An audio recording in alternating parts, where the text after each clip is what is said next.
Buongiorno a tutti. Oggi vi spiegheremo qual è il metodo migliore per scongelare il vostro congelatore con rapidità e senza fare danni. Prima cosa cerchiamo di capire quando è arrivato il momento di scongelare.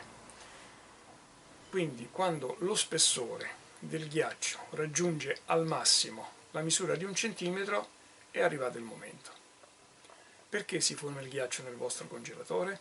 Quando voi aprite la porta del congelatore, l'aria entra all'interno e l'umidità presente nell'aria, trovando le pareti fredde del congelatore, si solidifica e quindi formerà questo strato di ghiaccio che noi tanto odiamo e saremo costretti quindi a fare l'operazione di scongelamento.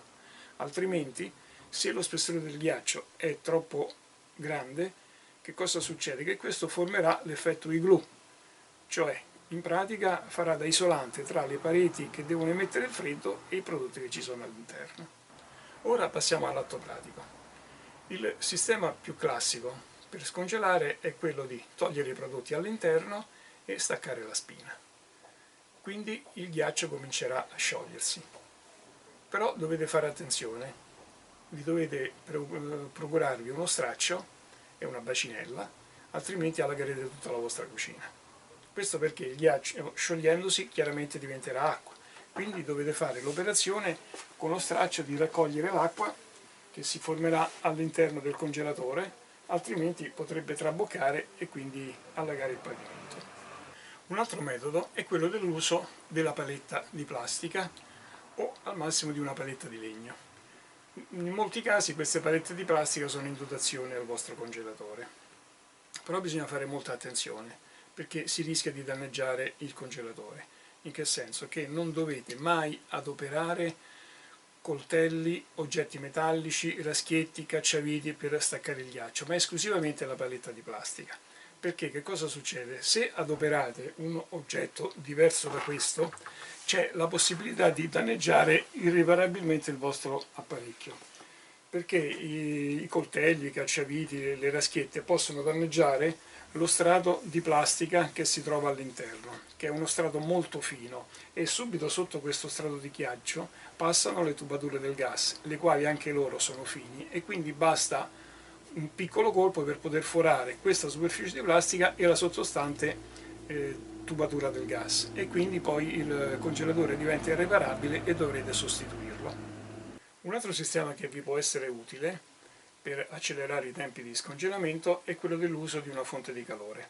Quindi prendendo una pentola e scaldando dell'acqua, potete metterla all'interno del congelatore e quindi diciamo, si velocizza lo scioglimento del ghiaccio. Però questa pentola chiaramente non deve essere estremamente bollente, dell'acqua calda, in modo tale che voi sentite, mettendoci le mani dentro, che non vi scottate, se no potreste danneggiare la superficie del congelatore. E comunque è sempre bene interporre uno spessore tra la pentola che voi mettete e il fondo del congelatore. Quindi mettete la pentola all'interno e aspettate in modo tale che il calore sviluppato dalla pentola sciolga con più rapidità il ghiaccio.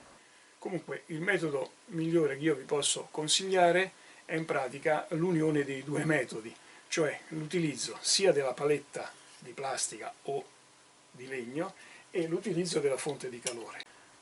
Allora, mi è capitato di sentire che alcune persone utilizzano il metodo del fono per scongelare il congelatore, però è un metodo che io sconsiglio perché secondo me è un metodo che può essere pericoloso, in quanto adoperando il fono all'interno del congelatore, che cosa succede? Che il calore chiaramente scioglierà del ghiaccio, ma lo sgocciolio del ghiaccio che si scioglie potrebbe cadere sul fono acceso e quindi questo potrebbe creare del pericolo perché ci possono essere delle scariche elettriche. Quindi è un metodo che io sinceramente non consiglio. Quindi in conclusione, secondo me il metodo migliore è l'unione un po' di questi metodi, cioè il metodo classico, quello di staccare la spina, e poi con l'ausilio di una fonte di acqua calda, quindi con la pentolina, e l'ausilio della paletta. In questa maniera voi scongelerete il vostro congelatore nel modo più rapido e senza fare nessun danno. Grazie a tutti, al prossimo filmato.